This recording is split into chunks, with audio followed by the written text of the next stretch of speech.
दीपक Singh, allied science specialist, medico science centre से। आपको gynaecology का एक इम्पोर्टेंट चैप्टर यूट्रस कैंसर, जो कि बहुत कॉमनेस्ट है, ये ब्रेस्ट कैंसर के बाद दूसरे नंबर पे ये यूट्रस कैंसर है अभी के समय में। यूट्रस में भी 3 तरह का कैंसर होता है। उसको जानने से पहले हम ये जान लेते हैं इसका स्ट्रक्चर। यूट्रस में ये ऊपर के पार्ट को हम लोग कॉर्पस कहते हैं, यहाँ से यहाँ इस्थमस कहते हैं, औस है, नीचे में सर्विक्स होती है, यहाँ पर पेरीमेट्रियम है, बीच में मायोमेट्रियम है, इधर में इंडोमेट्रियम होता है, नीचे में सर्विक्स का पार्ट है। इसको बोलते हैं इंटरनल ऑस है या एक्सटर्नल ऑस है। यहाँ पर हम लोग सर्विक्स कार्सिनोमा के बारे में भी जिक्र करेंगे। अभी हम लोग धीरे धीरे जिक्र कर रहे हैं। ये जो बीच का जो लेयर है जिसको हम लोग मसल्स का लेयर कहते हैं, और अंदर का जो इंडोमेट्रियम जिसमें कोलुमनर एपिथेलियल टिश्यू से बना होता है, एक इसमें कोलुमनर के साथ साथ गोबलेट सेल होता है, इसलिए एक तरह से ग्लैंड का जैसा ये होता है सेल ये। तो इसमें पूरे यूट्रस में 3 तरह का कैंसर होता है, कैंसर मिलेगा। एक तो मिलता है बेनाइन ट्यूमर मिलेगा जिसको लोग फाइब्रॉइड बोलते हैं, जो इसमें मिलता है। तब फाइब्रॉइड जो मिलता है आपको इसमें मिलेगा, जिसको हम लोग फाइब्रॉइड वाले वीडियो में बताएंगे आपको कि जैसे सीरस वाले स्पेस में होता है फाइब्रॉइड, म्यूरल स्पेस में होता है और म्यूकस स्पेस में होता है। तो ये सब बताएंगे आपको, फाइब्रॉइड समझाएंगे। लेकिन यहाँ पर कैंसर की बात हो रही थी, तो कैंसर जनरली 3 तरह का कैंसर यूट्रस में मिलता है। सबसे पहले जो यहाँ पर मिलता है बीच वाले लेयर में, जो स्मूथ मसल से मिलता है, ये मायोमेट्रियम में मिलता है। इसको बोलते हैं हम लोग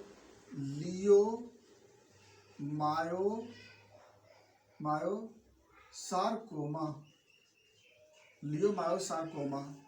और एक कैंसर होता है इंडोमेट्रियम में, इसको बोलते हैं इंडोमेट्रियम में जो कैंसर होता है इसको लोग बोलते हैं इंडोमेट्रियल कार्सिनोमा।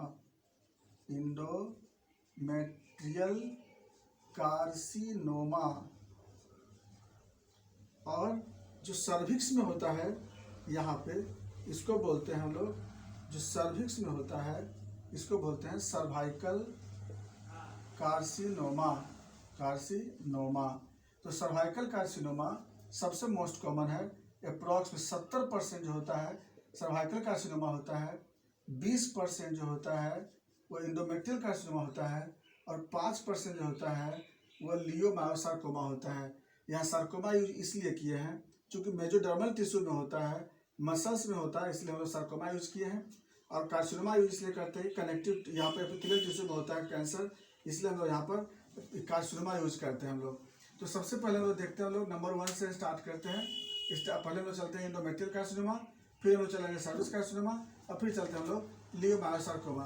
तो अब चलते हैं बात को यहाँ पर कि ये जो कैंसर होता है यहाँ पर ये सबसे पहले क्यों डेवलप हो जाती है, सबसे ज़्यादा डेवलप क्यों होती है। तो एक चीज़ और भी हम लोग को ध्यान देना होगा कि सर्वाइकल कार्सिनोमा जो होता है यह अर्ली स्टेज वाला में सर्वाइकल कार्सिनोमा ज़्यादा होता है, या इसका जो भी कॉज होता है या यंग एज में ज़्यादा मिलती है कॉज इसमें, है ना। लेकिन इसके बारे में जिक्र करेंगे उसमें, जब सर्वाइकल कार्सिनोमा बताएंगे उसमें, जैसे HPV इन्फेक्शन से होता है, अर्ली एज में प्रेगनेंसी से होता है, अर्ली एज में सेक्सुअल लाइफ से होता है, तो वो उसकी इटियोलॉजी अलग होती है। लेकिन इंडोमेट्रियम का जो कॉज होता है, इंडोमेट्रियल कार्सिनोमा का जो कॉज होता है, वो वायरस से रिलेटेड नहीं है। इसका जो भी कॉज है या प्रेगनेंसी से रिलेटेड है, या फिर ओवरी से रिलेटेड है, हार्मोन से रिलेटेड है। तो डिप्रेशन तो समझ में आ गया, डिप्रेशन में क्या हो जाएगी, दूसरा ये टाइप में हो जाएगी। तो इसमें 2 टाइप का हो सकता है कैंसर। एक तो आपको मिलेगा कुबॉइडल जो कोलुमनर सेल्स का है, एडिनोकार्सिनोमा, और हो सकता है कि इसमें स्क्वैमस सेल वाला भी कार्सिनोमा डेवलप कर सकता है। तो इंडोमेट्रियल स्क्वैमस सेल कार्सिनोमा और endometrial columnar cell carcinoma, but squamous cell carcinoma in the endometrial is very rare. खैर, अब हम लोग बात चलते हैं इटियोलॉजी पर कि इंडोमेट्रियल कार्सिनोमा का मेन कॉज क्या होता है।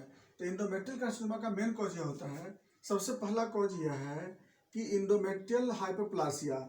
इंडोमेट्रियम को जानते हैं हम कि इंडोमेट्रियम का नॉर्मल थिकनेस 7 to 9 mm होना चाहिए, अगर किसी कारणवश इंडोमेट्रियम का जो थिकनेस है अगर ये 11 mm से ज़्यादा बढ़ जाता है, तो इस कंडीशन को लोग बोलते हैं इंडोमेट्रियल हाइपरप्लासिया।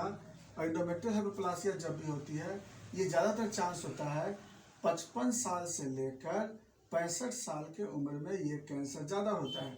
और इंडोमेट्रियल कार्सिनोमा का भी चांसेस उसमें ज़्यादा हो सकता है, अब नॉर्मल एस्ट्रोजन की वजह से।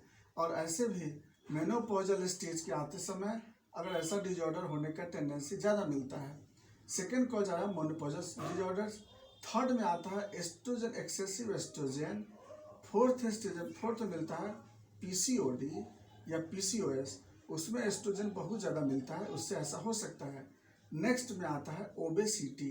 ओबेसिटी के कारण ये कैंसर बहुत ज़्यादा होता है, याद रखिएगा। ओबेसिटी बहुत मोस्ट कॉमन में आता है।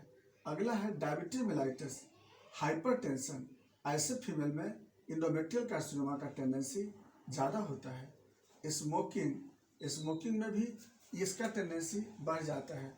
रिपीटेड प्रेगनेंसी, 12 प्रेगनेंसी होने के कारण रिपीटेड एवर्सन, चाहे वो डीएनसी का जैसा हो या डीएनई के जैसा हो, कोई भी अगर कराते हैं तो उस कंडीशन में भी यहाँ पर कार्सिनोमा होने का खतरा बढ़ जाता है। ये और फिर कभी कभी जब हम लोग मेंस्ट्रुएशन सस्टेन करने की दवा यूज करते हैं तो उसमें भी इसके कैंसर होने का खतरा बढ़ जाता है।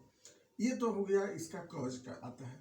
लेकिन अगर हम लोग ये फैक्टर एक तरह से बोलते हैं, कॉज भी कह सकते हैं, फैक्टर भी कह सकते हैं। क्यों कहते हैं? क्योंकि एग्जैक्ट कॉज पता नहीं चलेगा कि क्यों हुआ है, लेकिन कुछ तो कारण बनते हैं ना, इसलिए हम लोग उसको फैक्टर भी कहते हैं, कॉज भी कहते हैं।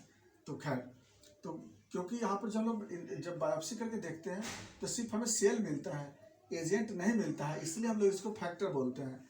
नेक्स्ट जो बात आती है इसमें, जो नेक्स्ट सिम्टम क्या मिलेगा इसमें? एक सिम्टम कॉमन है, ब्लीडिंग, वो मिलेगी ही। एक्सेसिव ब्लीडिंग होगी, इसको बोलते हैं अबनॉर्मल यूट्राइन ब्लीडिंग, AUB बोलते हैं। दूसरा इसे मिलेगा वेरी डिस्चार्ज, यूट्राइन डिस्चार्ज, बहुत फॉल डिस्चार्ज होगी, वहाँ पर वाटी डिस्चार्ज टेंडेंसी बहुत ज़्यादा होती है। इन्फेक्शन का खतरा भी इसमें ज़्यादा होने का होता है। वेट लॉस होगा, एनीमिया होगा पेशेंट में, हेमरेज होगा पेशेंट को बार बार। इसके बाद यहाँ पर सेक्सुअल इंटरकोर्स में प्रॉब्लम होगी, जिसको डिस्परोनिया बोलते हैं। तो इस तरह से पेशेंट में आपको सिम्टम मिल सकता है। साइन में क्या मिलेगी? अगर हम लोग PV एग्जामिनेशन करेंगे तो हो सकता है कि ये आपको स्वेलन जैसा मिल सकता है, लोअर अब्डोमिनल पाल्पेशन मिल सकती है, अदरवाइज साइन से पता नहीं चलता है। नेक्स्ट आता है स्टेज आता है। इसका जो स्टेज मिलेगा, इसमें 4 स्टेज बांटा गया है। पहला 1A स्टेज किसको बोलते हैं? कि जब कैंसर सेल सिर्फ एंडोमेट्रियम में ही ग्रोथ करता है, इसको 1A कहते हैं। 1B जब कैंसर सेल मायोमेट्रियम में जब चला जाता है, इसको हम लोग 1B बोलते हैं। दूसरा 2A में, सेकेंड A में कैंसर सेल माइग्रेट करता है फेलोपियन ट्यूब की तरफ, ऊपर की तरफ जाएगा म्यूरल स्पेस की तरफ, और नीचे में सर्वाइकल एरिया की तरफ मूव करता है। 3A में कैंसर सेल माइग्रेट करके, पेनिट्रेट करके ये चला जाता है पेरीमेट्रिया की तरफ, और इधर में फेलोपियन ट्यूब को क्रॉस चला जाता है, इधर में वेजाइना की तरफ चला आता है। और 3B में यह इधर क्रॉस करके ब्लैडर की तरफ चला जाता है, और इधर भी वह रेक्टम के वाल तक पहुंच जाता है। 3C में कैंसर सेल जो होता है नियरेस्ट लिम्फ नोड में चला जाता है, नियरेस्ट लिम्फ नोड में, याद रखिएगा। 3C का भी दो होता है, 3C1 में होता है नियरेस्ट लिम्फ नोड में, 3C2 में ये चला जाता है डिस्टेंट लिम्फ नोड में चला जाता है। चौथा स्टेज 4A में पूरे पेल्विक एरिया में कैंसर सेल स्प्रेड कर जाता है। 4B में पूरे बॉडी में, विसरा में स्प्रेड कर जाता है प्रोटीन थ्रू। ये हो गया क्लिनिकल स्टेज। अब आते हैं बात कॉम्प्लिकेशन तो खुद अपने आप में ये मेटास्टेसिस है और हेमरेज होती है। अब आते हैं बात इन्वेस्टिगेशन की। इसमें जो इन्वेस्टिगेशन कराते हैं वो है बायोप्सी कराते हैं। बायोप्सी जो कराएंगे, कैसे कराएंगे वो लोग? DNC बायोप्सी कराएंगे, डायलेटेशन एंड क्यूरेट बोलते हैं। उस मेथड से हम लोग इसका टिश्यू को यहाँ से हम लोग कटिंग करके और हम लोग उसको बायोप्सी करके देखते हैं, हिस्टोपैथोलॉजी से पता लगाते हैं। जैसे सर्वाइकल कैंसर में बताएंगे आपको, इसमें हम लोग पाइप पेसिमेट्री एग्जामिनेशन कराते हैं, इसमें हम लोग बायोप्सी करते हैं डायरेक्टली, और इससे हम लोग कैंसर सेल का पता लगा लेते हैं। इसके बाद स्टेजेस वाला पता लगाना हो तो उसके लिए हम लोग लोअर एब्डोमेन का MRI करा लेते हैं, ये कराते हैं। उसका जीन का भी हम लोग करा सकते हैं, कैरियोटाइप करा सकते हैं हम लोग। एक इटियोलॉजी में छूट गया था कि एक जेनेटिक भी होती है कोलोनिक कैंसर, यूट्राइन कैंसर साथ ही साथ डेवलप कर सकता है बेरीज में। तो इस तरह से याद रखिएगा इस पेशेंट को। तो जेनेटिक में कैरियोटाइप टेस्ट हम लोग करा करके देख सकते हैं, अदरवाइज उससे पता बहुत पेशेंट में नहीं पता चलता है। नेक्स्ट आते हैं फिर मैनेजमेंट। हम लोग इसमें क्या मैनेजमेंट करते हैं? तो अगर ये फर्स्ट स्टेज और सेकेंड स्टेज में कैंसर रहता है, तो फर्स्ट और सेकेंड स्टेज में रहता है तो हम लोग फेलोपियन ट्यूब सहित इसको हिस्टेक्टोमी करा लेते हैं। Hysterectomy, complete removal of uterus. एक तो हम लोग ये कर लेते, नॉन कंजर्वेटिव में होता है, और वो भी फर्स्ट सेकेंड स्टेज होता है तब। दूसरा में क्या करते हैं, अगर थर्ड स्टेज या फोर्थ स्टेज में है तो हम लोग ऑपरेशन नहीं कराते हैं। इसके बाद सेकेंड में दूसरा मैनेजमेंट होती है, हिस्टेक्टोमी किए हैं तब भी और नहीं किए तब भी केमोथेरेपी तो करना ही पड़ेगा। ऐसे अगर हिस्टेक्टोमी कर दिए हैं बाद में, अब फर्स्ट और सेकेंड स्टेज में था तो एक आध केमो दे सकते हैं या रेडियो दे सकते हैं, नहीं तो नहीं भी दे सकते हैं। लेकिन थर्ड और फोर्थ में केमोथेरेपी और रेडियोथेरेपी के द्वारा ही हम लोग इसका इलाज करते हैं, याद रखिएगा। ये था मेरा और इस तरह से। और दूसरा मैनेजमेंट, अगर बाई द फर्स्ट और सेकेंड स्टेज का था कैंसर, या फर्स्ट स्टेज में है पेशेंट को कैंसर लेकिन आगे वो स्टेज नहीं बढ़ रहा है, तो हम लोग क्या करेंगे, पेशेंट को ओबेसिटी रिड्यूस कराएंगे, डायबिटिक मेलाइटस का मैनेजमेंट करेंगे, हाइपरटेंशन से उसको मैनेजमेंट करेंगे, स्मोकिंग अवॉइड कराएंगे। इस तरह से पेशेंट को हम लोग मैनेजमेंट कर सकते हैं। ब्लीडिंग अगर ज़्यादा हो रही है तो ब्लीडिंग को रोकने की काम करते हैं। तो जरूरत पड़ने के हिसाब से हम लोग पेशेंट को उसी ढंग से मैनेजमेंट करते हैं। ये था मेरा इसका सर्जरी का। अगर बात आता है होम्योपैथी मेडिसिन का, तो इसमें हम लोग कार्सिनोसिन और उसके बाद फाइटोला का या कोनियम, ये सब मेडिसिन हम लोग इसको दे करके हम लोग रख सकते हैं। लेकिन बशर्ते एक याद रखना है, फर्स्ट स्टेज कैंसर को ही। सेकेंड स्टेज कैंसर में फिर हम लोग रिस्क नहीं लेंगे, हम लोग उसको जल्द से जल्द कोशिश करेंगे निकलवा लेंगे। ऐसे फर्स्ट स्टेज कैंसर में ही हम लोग इसको रिमूव करा देते हैं। नेक्स्ट वीडियो में हम लोग सर्वाइकल कैंसर के बताएंगे, उसके बाद हम लोग फिर आगे चलेंगे लियोमायोसार्कोमा। थैंक्स।